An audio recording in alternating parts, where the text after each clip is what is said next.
just curious, how many people here think that Congress is going to come to its senses and solve this problem by Monday night? Any? How many? Jeez. How many people think we're going to have a government shutdown? Okay.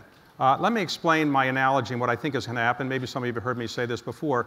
I wasn't here last night. I had to go back to speak at an event at the National Zoo. I'm a regent of the Smithsonian, and the National Zoo is very popular these days because we've had a baby panda be born. And this is the most exciting thing in Washington, much more important than the government shutdown. And as I've gotten involved with pandas, I've learned something that I think it's somewhat relevant to what we're talking about now, and that's this. There are 99% of all the species that ever exist on the face of the earth are extinct. 99% of all the species who have ever been here are gone. We have 5 million species left, and the most popular of those, other than humans, with humans probably like themselves, but is probably the panda. There are 7 billion people on the face of the earth, 7 billion people. Before I'm projected to die, there'll be 9 billion people. There were only 2.5 billion people when I was born, so 2.5 billion people from 9 to 9 billion, a lot of people. There are only 1,600 pandas. Now, why are there so few pandas? Well, they only live in China, in northern China. They only eat bamboo. Bamboo grows in a very small number of places. But there's another problem. Whether you believe in God or evolution, there is a system that pandas have to reproduce that is unique among all mammals, and maybe all animals, and that's this. The female panda can reproduce only for about a 4-hour period of time, 1 day a year. So think about that. How many people would there be if people could only reproduce 1 day a year? Now, so the pandas, the way they do it in the wild is the female leaves a hormone sense on a tree that says, in 4 weeks, I'll be ready for, reproduction. And the male leaves some hormone saying, in 4 weeks, I got the message, I'll be there. 3 weeks, 3 weeks, 2 weeks, 2 weeks. They get there, they point a day. Well, if you only do this 4 hours a day, 1 day a year, you don't really know where the part's supposed to go. And so they kind of fight together, and a lot of it doesn't really happen the way it's supposed to go. It's like it's what I analogize it to Congress. Congress knows what it's supposed to do, but it doesn't know how to do it. And it's the same thing with pandas. So unfortunately, we have to use a lot of artificial insemination. I wish we could have artificial insemination in the Congress. Unfortunately, that's probably not going to happen. What Tom was talking about, to be serious, was something that I told him, and I'll just very briefly before lunch give you a little glimpse of what he and I were talking about. I came from very modest circumstances, and my tax return might be bigger than it used to be. It wasn't foreordained that it would be the case. Your last name is Rubenstein. You might think the father was a lawyer or doctor or something like that. My father dropped out of high school to go into World War II. He never went back to high school. My mother never graduated from high school. They married when my mother was 17. My father was 20. I was born more than 9 months later. I was an only child, grew up in a Jewish ghetto in Baltimore, the most rigidly segregated city by religion in the United States. I didn't know anybody wasn't Jewish until I was probably 13. And it was a very unusual place. And ultimately, I realized that to get somewhere, I'd have to do it on my own, and I got lucky. But in the 6th grade, I read the speech of John Kennedy. I was in 6th grade. How many of you remember the speech that John Kennedy gave that famous day on January 20th, 1961? Well, I read that speech. My teacher went over it, and it kind of stayed in my mind. And I said, well, I'd like to go serve my country.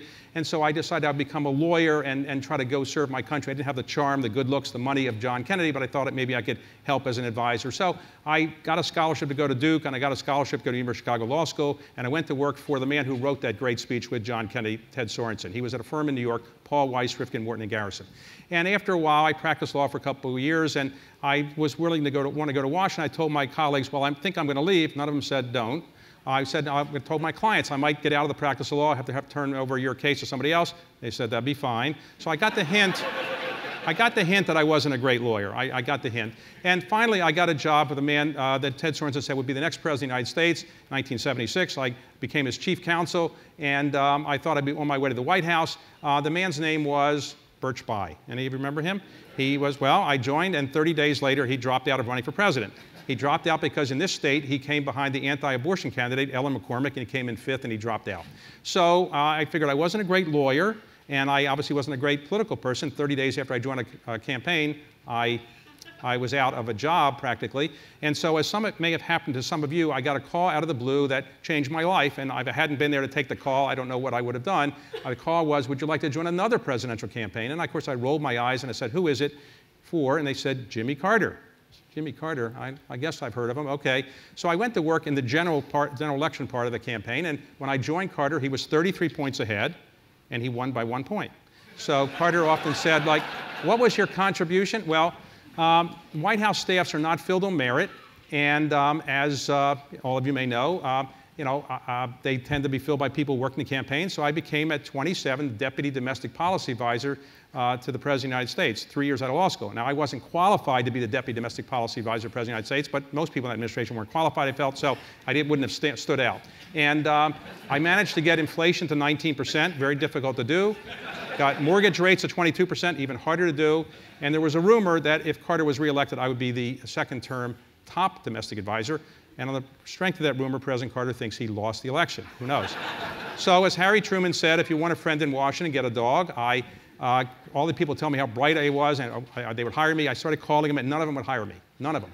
Because who wanted a Carter aide when the age of Reagan was coming along? So after many, many, many months, a law firm felt sorry for me. I got a job. I started over again at the bottom. And I realized once again, I probably wasn't a great lawyer. My clients wanted to know how much longer I was going to do this. And my colleagues in the firm said, if you want to leave, it's not a problem.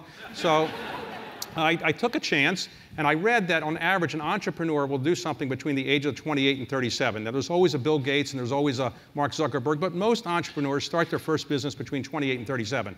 And I read that when I was 37.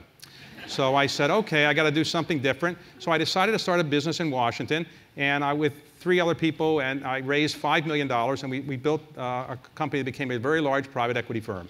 And when I turned 54, I read in the press about my net worth, depending, I don't know how they figured it out, but it was clear that it was more net worth than I'd ever had when I was in Baltimore. And I realized that I read that also that a white Jewish male who reaches 54 will probably live another 27 years on average. So I realized I'd lived 2/3 of my life, and I had 1/3 to go. Now I realized I could take all my wealth and keep accumulating it, and when I died, I'd be the richest person in the cemetery, or I could take my wealth with me like the ancient pharaohs did, and take your wealth, and maybe you need it in the afterlife. But I thought I probably didn't need my money in the afterlife, so I decided to basically give away the money. And I signed the Giving Pledge. I was one of the first 40 people to sign it with Bill Gates and Warren Buffett. And I've decided to do as much as I can to give away my money, but try to do it in intelligent ways. It's not, as all of you know who are involved in philanthropy, it's much harder to give it away than to make it. And I don't have the resource of Bill Gates or Warren Buffett. So in much more modest way, I'm trying to figure out ways to do this. And let me just mention one area that I think might be of interest to you. And it came to me not because I hired McKinsey to tell me what I should do with my money, but it came kind of by happenstance, as maybe happened to you many times in your life. I was coming back from London, reading my mail, and I saw that evening I'd been invited to a reception.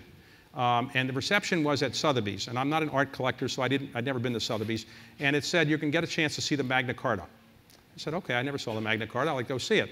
I get there, and I kind of worked there, and the curator told me that the Magna Carta, there are actually 17 copies of the Magna Carta, 15 in British institutions that'll never be sold, probably 1 in the Australian Parliament, and Ross Perot had bought one in 1981 or 2 for about $1.5 million or so, and he had put it on display at the National Archives, but maybe he got in a dispute with the National Archives, or for whatever reason he wanted to sell it, and it was going to go tomorrow night in the auction to where the highest bidder, and the curator said it would probably go to the somebody from outside the country. She mentioned 1 or 2 countries.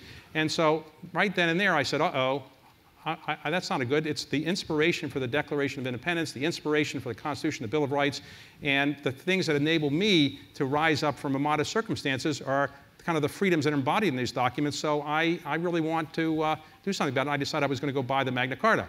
Now, it's somewhat presumptuous to say I'm going to go buy the Magna Carta, so I didn't want to tell anybody. And I thought my children might say, well, how much less money will this mean for us? They don't know. So I went back the next day, changed my schedule, went back.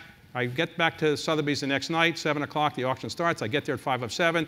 I want to go down and get, sit there and you can raise your hands. And they said, no, don't do that. It's too visible. Go sit in a little room. So they put me in a room. They locked the door. And all of a sudden, I start bidding. And all of a sudden, the curator and the auctioneer said, sold. I realized I had bought it. So the head of Sotheby's came in and said, who are you? We don't know you. I said, well, I explained who I was. He says, okay, you have the money for this? I said, yes.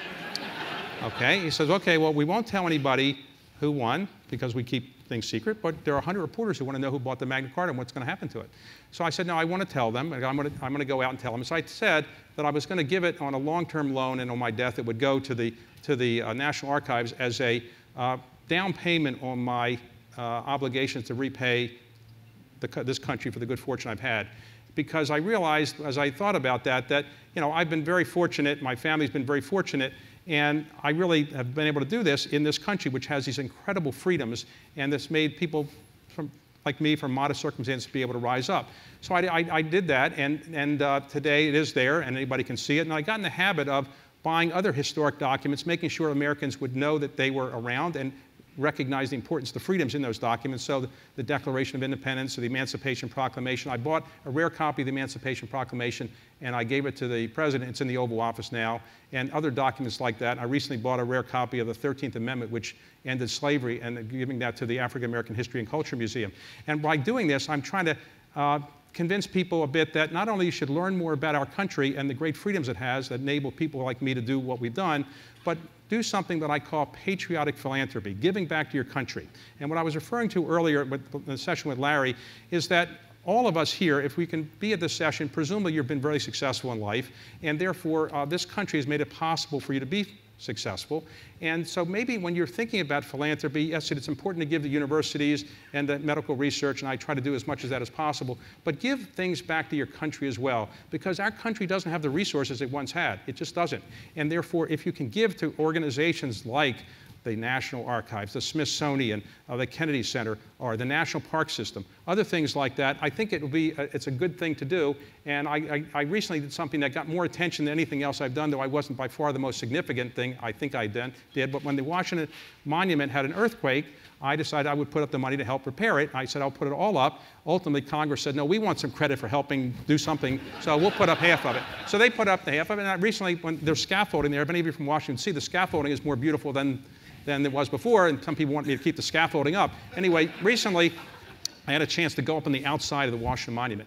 Some of you may have been on the inside of the Washington Monument. I went up on the outside with the scaffolding, and I was supposed to go up in the elevator and get to the very top of the peak, and then, be harnessed and get up there and be above the peak. And I thought, okay, so I went there that morning, and the Secretary of Interior showed up, and she's new, and she said, well, she's a mountain climber. Let's not take the elevator. Let's climb up. I said, well, she said, I've climbed Mount Rainier 7 times. And I said, well, I've flown over it 7 times. And if I want to climb, I said, is there a defibrillator here if we're going to do this? Because I'm not in shape, you are. So she got in there in about 30 minutes, and about 2 hours later, I got to the top. But it's an incredible view. When you're at the top of the Washington Monument, you see the greatest view of Washington you can possibly see. And it just kind of saw the nature of the city and how great it was, kind of came back to me. And what our government has been able to do through bad and good times. The country's had lots of struggles, but all of us are beneficiaries of the people who've gone before us, and I think all of us should try to do something to give back to the country. And I would just close by saying that all of you, no doubt, are being involved in philanthropy, and philanthropy is not rich people writing checks. The ancient word philanthropy is an ancient Greek word. It means loving humanity. It means helping other people. And so you can help other people with your ideas, your time, or your energy. It doesn't have to be with writing money, but whatever you might do with your energy, your time, your ideas, try to do something to help the government that really enabled us to really build this incredible system. And I just give you 3 reasons why I think you should do so. 1, you will live longer if you do so, because when you give back to your country, I think you'll feel better about yourself. And when you feel better about yourself, I have a theory that you'll live longer. Nobody gives back to the country and all of a sudden says, geez, I feel bad about myself. I wish I hadn't helped my country. Nobody feels that way. When you feel better about yourself, you'll live longer. Secondly, I do think it's a natural human instinct to want to help other people. That's what separates us from other mammals. We want to help people more than just in our family. And I do think it's a great human instinct and to do this, and I really think you might actually do something good. John McEnroe, when he was a tennis player, when he was being taught by Harry Hopman, the great tennis coach, he said, when a ball is coming over the net, if it's difficult to reach it, just stick out your racket, and something good might happen. You never know. Well, the same thing is true. When you're helping other people, everything won't work perfectly. And when helping your country, it may not help perfectly, but you may do something good, and why not take a chance? And the third reason is this. I think all of you who help your country in any way you can do so will probably get to heaven more quickly. Now, I can't prove that, but why would any of you want to take a chance?